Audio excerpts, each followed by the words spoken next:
الحمد لله رب العالمين الصلاة والسلام والتحية والإكرام محبوب رب المشرقين ورب المغربين جد الحسن والحسين مولى الكونين بالقاسم اللهم صل على محمد وآل محمد وعلى آل بيته الطيبين الطاهرين المعصومين المظلومين ولعنة الله على أعدائهم أجمعين من يومنا هذا إلى قيام يوم الدين. أما بعد، بسم الله الرحمن الرحيم. وقضى ربك أن لا تعبدوا إلا إياه وبالوالدين إحسانا إما يبلغن عند الكبر أحدهما وكلاهما فلا تقل لهما أف وقالا قولا كريما. صلى الله على محمد. اس آیت کے ذریعے میں کچھ بیان کیا جائے. ایک مرتبہ سورہ حمد اور 3 مرتبہ سورہ اخلاص کی تلاوت فرما کر مرحوم آل حسن ابن بنتے حسن کے روح کو اور صفدر اور ابن آل حسن. بسم اللہ.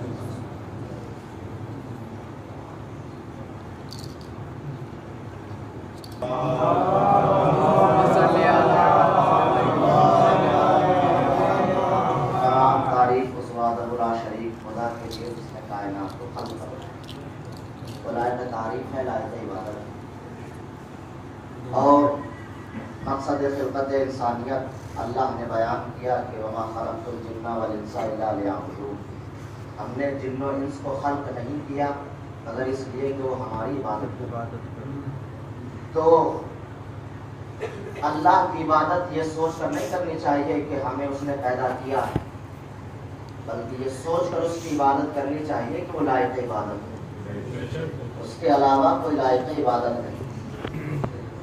عزیزان محترم، دنیا میں ہر زیرو، ہر شے، کوئی بھی چیز ہو، کوئی بھی شے ہو، وہ اسی سے مانگتی ہے اور پروردگار عالم کے سامنے دست طلب پھیلاتی ہے اپنی اپنی زبان میں. کسی بھی مذہب کا انسان ہو، کسی بھی ملت کا انسان ہو، وہ مانگتا اسی سے ہے، پکارتا اسی کو ہے.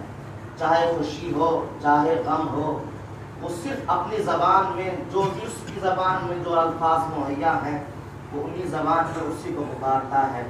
اے مبدع فیض علی الاطلاق، اے خالق انفس و آفاق، اے مالک موت و حیات، اے حاکم شش جہاد، اے مدبر زمان و مکان، اے واجب لا مقام، اے نہا خانہ عدم سے نکل کر بازار وجود میں نمائش رنگ و سنگ کرنے والے، اے واجب کی بلندیوں سے امکان کی پستیوں کا جائزہ لینے والے. رحم کر رحم، کرم کر کرم، ہم محتاج ہیں تو غنی، تو اعلیٰ ہے ہم ادنا، ہم سائل ہیں تو مسئول، ہم طالب ہیں تو مطلوب، ہم کشکولے گدا تو دستے عطا، ہم کاسا بکف تو ابر سخا. مالک ہمیں بھول نہ جانا، ہم سے رخ موڑ نہ لینا. تیری نسیم کے قافلے چلتے رہیں، رحمت کے دروازے کھلتے رہیں.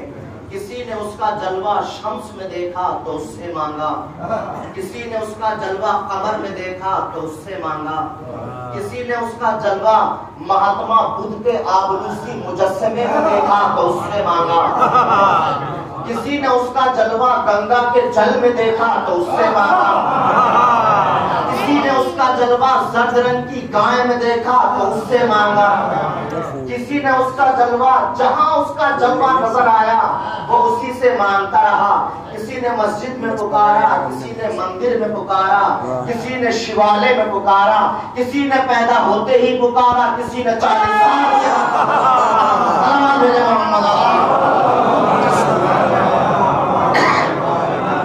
پکارتے سب اسی کو ہیں. طریقے بدل گئے ہیں، مانگتے سب اسی سے ہیں، آوازیں بدل گئی ہیں. کوئی اس کو بھگوان کہہ کے پکارتا ہے، کوئی اس کو اللہ کہہ کے پکارتا ہے، کوئی اس کو گوڈ کہہ کے پکارتا ہے. مگر یہ پکارنا کوئی پکارنا نہیں ہے عزیزان محترم.